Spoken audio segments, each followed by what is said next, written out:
কি করছেন কি আপনি? আরে আরে আরে আরে, কিছু না দেখো, ভয় পেও না। হ্যাঁ আঙ্কেল, এইসব ঠিক নয়। না না, তুমি চিন্তা করো না, ভয় পেও না, একদম ভয় পেও না। কাছে এসো না, কাছে এসো। হ্যাঁ হ্যাঁ, সব ঠিক হয়ে যাবে।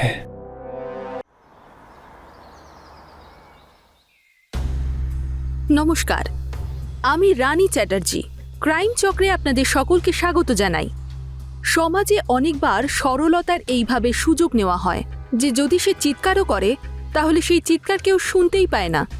আর বেশিরভাগই তার শিকার এমন মানুষরা হয় যারা কিছু বলার সাহসটাই হারিয়ে ফেলে। এই অবস্থায় তারা কোনো আশার আলো দেখতেই পায় না। কিন্তু যখন কেউ আলো হয়ে জীবনে আসে তখন তার জীবনে উজ্জ্বলতা ফিরে আসে। রানীর জীবনে সেই উজ্জ্বলতা ছিল সুরেশ। দুজনেই ভালো বন্ধু ছিল, ক্লাসের টপার ছিল আর একে অপরকে সাহায্যও করত। কিন্তু সমাজের কুদৃষ্টি যে কিভাবে এসে পড়ে তা কেউই বলতে পারে না। এবার সুরেশ আর রানী এর হাত থেকে কি করে বাঁচবে, চলুন দেখা যাক। এই সুরেশ, আজ সিগারেট খাই? না, আমার একটু তাড়া আছে। হ্যাঁ জানি তো, রানীর সঙ্গে দেখা করতে যাচ্ছিস। আরে সেরকম কিছু না, আরে সামনে এক্সাম আমার। তোর তো জীবনটা ভালোই কাটছে, মেয়েরা তোকে বাড়িতে ডেকে নেয়। হ্যাঁ তো, আমি স্মার্ট, তোদের মতো আমি ক্লাস বাঙ্ক করি না। হ্যাঁ হ্যাঁ, সে তো ঠিকই, সেই জন্যই তোর কথা শুনছি। কৃষ্ণ, দেখ, ফালতু কথা বলিস না, কাজ কি সেটা বল। হ্যাঁ বলছি, এত পড়াশোনার মধ্যে ডুবে থাকিস না। আরে সবসময় বইতে মুখ না ডুবিয়ে একটু মেয়েদের দিকেও তাকা। আমার কাছে না তোর এই ফালতু প্রশ্নের কোনো উত্তর নেই। আমার এবার দেরি হয়ে যাচ্ছে, আমি যাচ্ছি। তুই নিজে এখানে টাইম পাস করতে থাক, ঠিক আছে? বাই।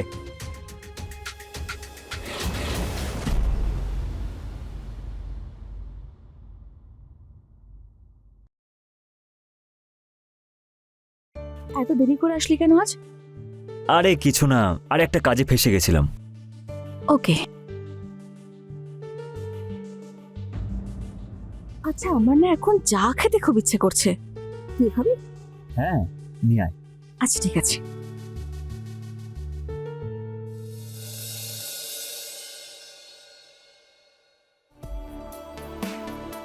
সুরেশ,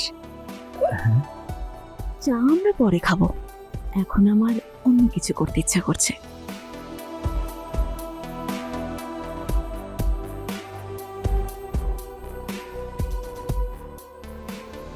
সুরেশ, চা। হ্যাঁ। কি ভাবছিলি তুই? আরে না না, কিছু না, ওই পড়াশোনার ব্যাপারেই একটু ভাবছিলাম। আচ্ছা, চা খা।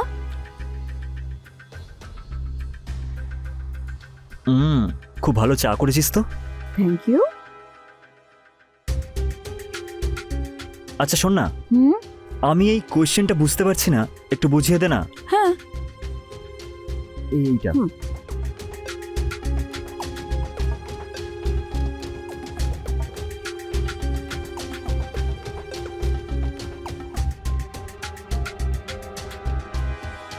এত পড়াশোনার মধ্যে ডুবে থাকিস না। আরে সবসময় বইতে মুখ না ডুবিয়ে একটু মেয়েদের দিকেও তাকা।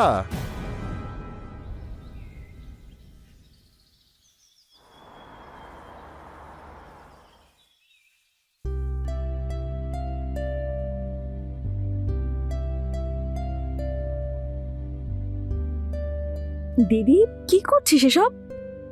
আজ না তো আমার জন্মদিন আর না তোর জন্মদিন। আরে তো সব কিছু কিসের জন্য? আরে ওই জীবন আঙ্কেল আসছে না আজকে। জীবন আঙ্কেল? হ্যাঁ। আমার কোনো আঙ্কেল নয়। হ্যাঁ, আচ্ছা, যদি উনি আমার আঙ্কেল হয় আর তুই আমার বোন, তাহলে তোর কে হলো? তোর আঙ্কেল হতে পারে, কিন্তু আমার কেউ হন না উনি।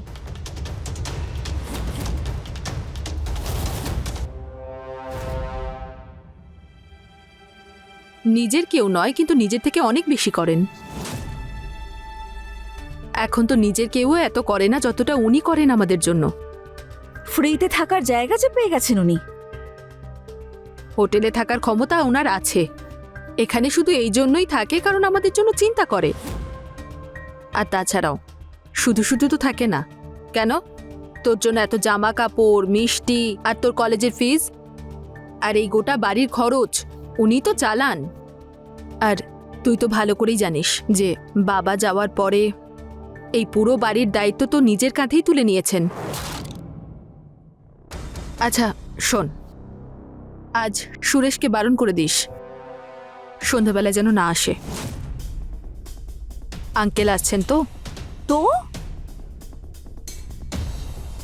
তো এটা এই যে দুদিনের জন্যই তো আসেন, সন্ধ্যাবেলায় বসে আমরা একটু আড্ডা দেব, পড়াশোনার আর কি, ও তো রোজই করিস। আমি চাই না ওনার সঙ্গে কোনো রকম আড্ডা মারতে। চললাম আমি কলেজে, তুই বসে থাক এখানে।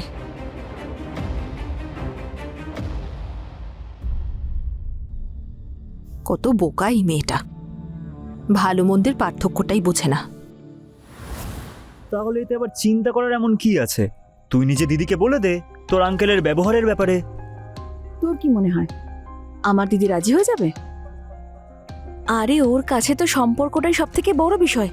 ও তো ওনাকে নিজের আঙ্কেল মনে করে, কিন্তু আমি তো জানি না যে উনি আমায় কি নজরে দেখেন। তাহলে এবার কি করতে চাইছিস? কিছু না, উনি আসবেন, এক গাদা জিনিসপত্র আনবেন আর দিদির সঙ্গে মিষ্টি মিষ্টি কথা বলবেন। ততদিন পর্যন্ত উনি আমাদের বাড়িতেই থাকবেন আর আমি নিজের বাড়িতেই দম আটকে পড়ে থাকবো। দিদি যখন বাইরে যায় না, আমার ভীষণ ভয় করে। ঠিক আছে, আমি ভেবে দেখছি, কিন্তু ততক্ষণ তুই নিজের খেয়াল রাখ। আর আমি তখনই তোর বাড়িতে যাব যখন তোর মামা বেরিয়ে যাবে। তোর সঙ্গে কথা বলে বেকার। আর আঙ্কেল, আসতে কোনো কষ্ট হয়নি তো? না না, আমার তো এখানে আসতে খুবই ভালো লাগে। এই দেখুন, রানী চলে এসেছে। আসার পর থেকে 10 বার তোর কথা জিজ্ঞেস করেছে। নে তাড়াতাড়ি প্রণাম কর। আরে রুকমণি, এ কি? আরে না না না না না না না, এসো এসো, বসো। আচ্ছা রানী, আজ আসতে এত দেরি হলো কেন? বলেছিলাম না তাড়াতাড়ি আসবি? আসলে দি কলেজে অ্যানুয়াল ফাংশন আছে, তার জন্য প্র্যাকটিস চলছিল। ঠিক আছে। রুকমণি, রানী বড় হয়ে খুব সুন্দরী হয়ে গেছেন, একদম রানীর মতোই লাগছে। এক কাপ চা আবার খেতে ইচ্ছে করছে। হ্যাঁ নিশ্চয়ই।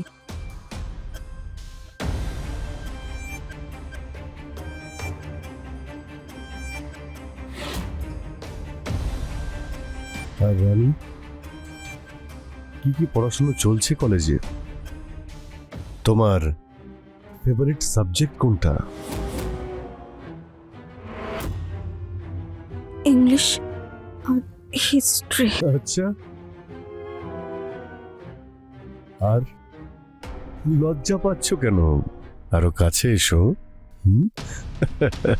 আমি ভাবছিলাম যে এইবার তোমার সামার ভ্যাকেশনে মুসৌরি ঘুরতে যাব। কিন্তু আমার সামার ক্যাম্প আছে, তাই আমি যেতে পারবো না।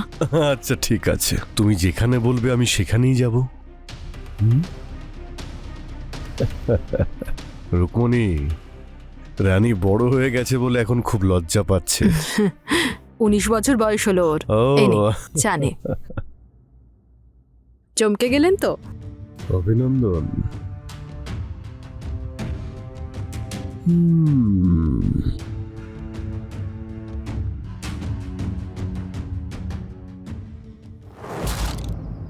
আজ সমাজে রাম আর রাবণ দুজনকে একসঙ্গেই দেখা যায়। কবে কে কোন রূপে আপনাকে সাহায্য করবে আর কে কোন রূপে এসে আপনার সুযোগ নেবে, এটা কেউ বলতে পারে না। আর ঠিক সেই রকমই একজন মানুষ ছিলেন রানীর আঙ্কেল। মানুষের রূপধারী শয়তান, যে যে কোনো সীমা পার করতে পারে। সম্পর্কের নাম নিয়ে এরা এমন কুকর্ম করে যে এদের আটকানো এত সহজ হয় না। সুরেশ রানীকে সাহায্য করার সিদ্ধান্ত তো নিয়েছিল, কিন্তু ও নিজেও জানতো না কিভাবে সাহায্য করবে। কিন্তু রানীকে বাঁচানোই ওর কাছে সবথেকে গুরুত্বপূর্ণ। আসুন দেখা যাক দুজনে মিলে এটাকে কি করে আটকায়। হ্যালো সুরেশ, এই আঙ্কেলের সাহস কিন্তু দিন দিন বেড়েই চলেছে। একটু আগে দিদিকে বলছিল যে উনি সিঙ্গারা খেতে চান, আর দিদি সন্ধ্যাবেলা সিঙ্গারা আনতে বেরোবে। আমি তো ঘরে পুরো একা থাকবো। তুই টেনশন করিস না, আমি এখন আমার বাড়িতেই আছি। একটু বাড়ি তোর বাড়ি যাচ্ছি। যখনই তোর দিদি বাড়ি থেকে বেরোবে তখন তুই আমাকে একটা মিসড কল মেরে দিবি। আমি পড়ার বাহানায় তোর বাড়ি চলে যাব। আচ্ছা ঠিক আছে, আমার না সত্যি খুব ভয় করছে। তুই ভয় পাস না, ব্যাস একটা মিসড কল। ঠিক আছে, তাই করবো আমি। ঠিক আছে। রানী, হ্যাঁ দিদি, রানী, আসছি। এই আজকালকার মেয়েগুলোও না কি যে করে। আরে দি, কি হলো? আঙ্কেল না ছোটলাল বাবুর দোকানে সিঙ্গারা খাবে, তুই খাবি? হ্যাঁ, আমার জন্য না দুটো নিয়ে আসিস। আচ্ছা ঠিক আছে, তুই আঙ্কেলের কাছে বস, খেয়াল রাখিস, আমি নিয়ে আসছি। ঠিক আছে। আমি আসছি। হ্যাঁ,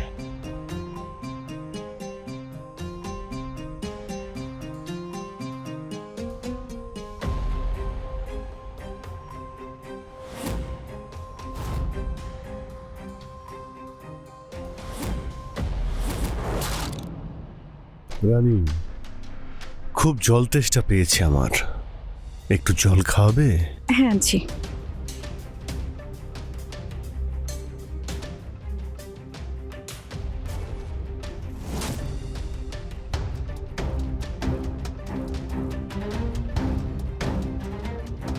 এই নিন জল।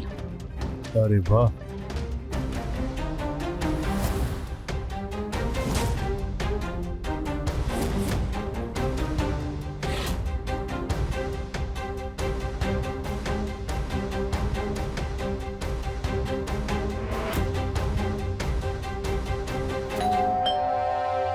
আঙ্কেল, আমার ফ্রেন্ড এসেছে।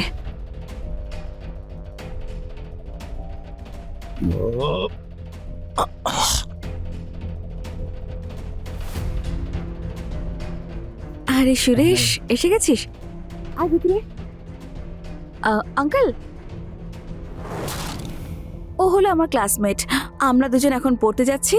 যদি আপনার কোনো জিনিসের প্রয়োজন হয় আপনি আমাকে ডেকে নেবেন, ঠিক আছে? ঠিক আছে, চল। চল।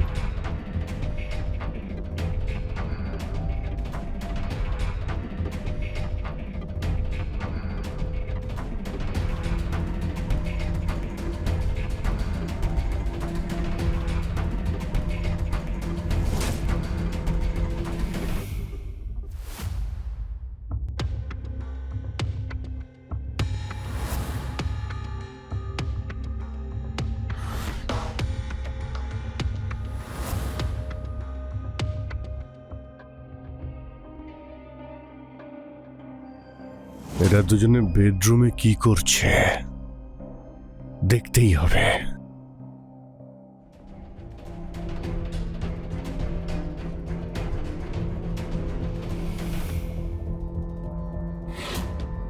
বেডরুমে বসে কি পড়াশোনা হয় নাকি? তোমাদের হলে গিয়ে পড়াশোনা করা উচিত ছিল। এই ছেলে, তোকে বলছি আমি।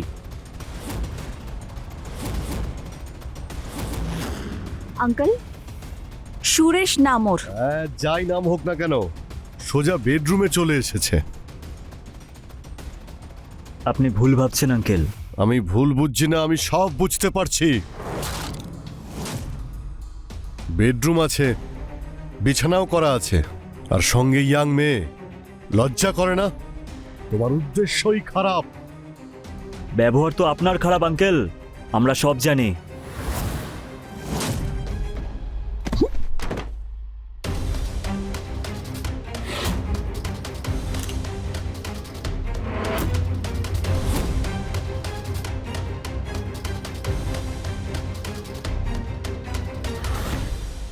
একা মেয়ে পেয়েছিস বলে কিস করছিস। এখন এই ছবিটা আমি রুকমণিকে দেখাবো, আর তোর এই বাড়িতে যাতায়াত করাই আমি বন্ধ করে দেব। বেরো এখান থেকে।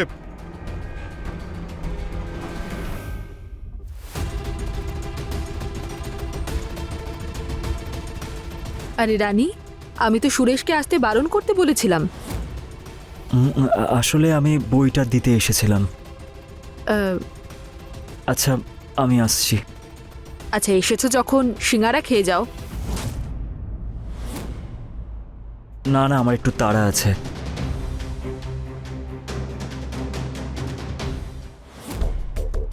আঙ্কেল, আরেকবার চা খাবেন নাকি? রুকমণি, কত চা খাওয়াবে? ব্যাস, আজ আনবি।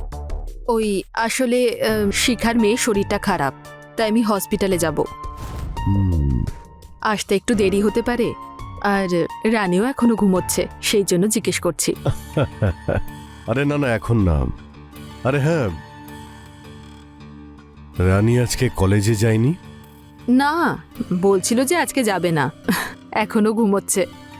ঠিক আছে, আচ্ছা তুমি যাও। ঠিক আছে, সাবধানে থাকবেন। হ্যাঁ হ্যাঁ হ্যাঁ।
আঙ্কেল, কি করছেন কি আপনি? আরে আরে আরে আরে, কিছু না কিছু না, দেখো, ভয় পেও না। হ্যাঁ আঙ্কেল, এইসব ঠিক নয়। না না, তুমি চিন্তা করো না, ভয় পেও না, একদম ভয় পেও না। কাছে এসো না, কাছে এসো। হ্যাঁ হ্যাঁ, সব ঠিক হয়ে যাবে। এসো। ও আঙ্কেল, রে, ও তো তুই, তোর ছবি চাই না? পাবি না। আমি ওই ফটোটা নিতে আসিনি। তাহলে কি? কাল যে আপনি আইডিয়াটা দিয়েছিলেন, আমি তো সেটার জন্য এসেছি। কোন আইডিয়া? সেটাই, যেরকম আপনি আমাদের ফটো নিয়েছিলেন, সেরকম আমিও আপনার ভিডিওটা নিয়ে নিয়েছি। ওই দেখুন ক্যামেরা।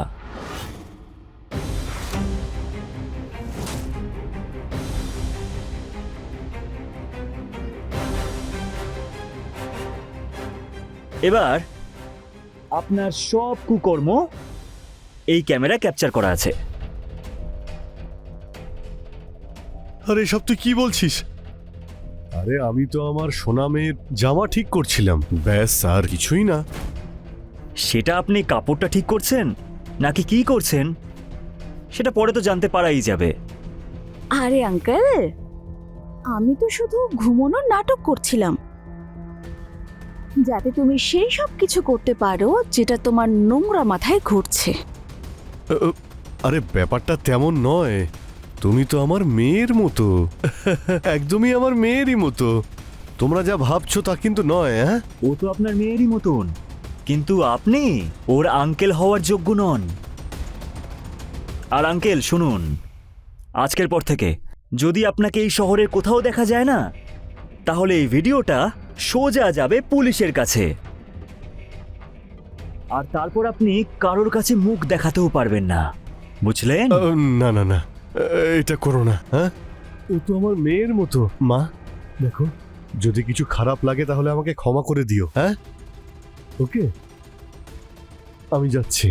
আরে আরে আঙ্কেল, দিদির সঙ্গে দেখা করে যাও, না হলে বেচারি না জানে কি কি ভাববে।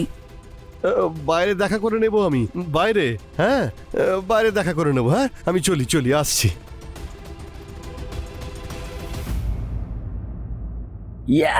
ফাইনালি আমরা করে দেখালাম, ওই অসভ্য আঙ্কেলটাকেও তাড়াতে পারলাম, আর আমরাও বেঁচে গেলাম।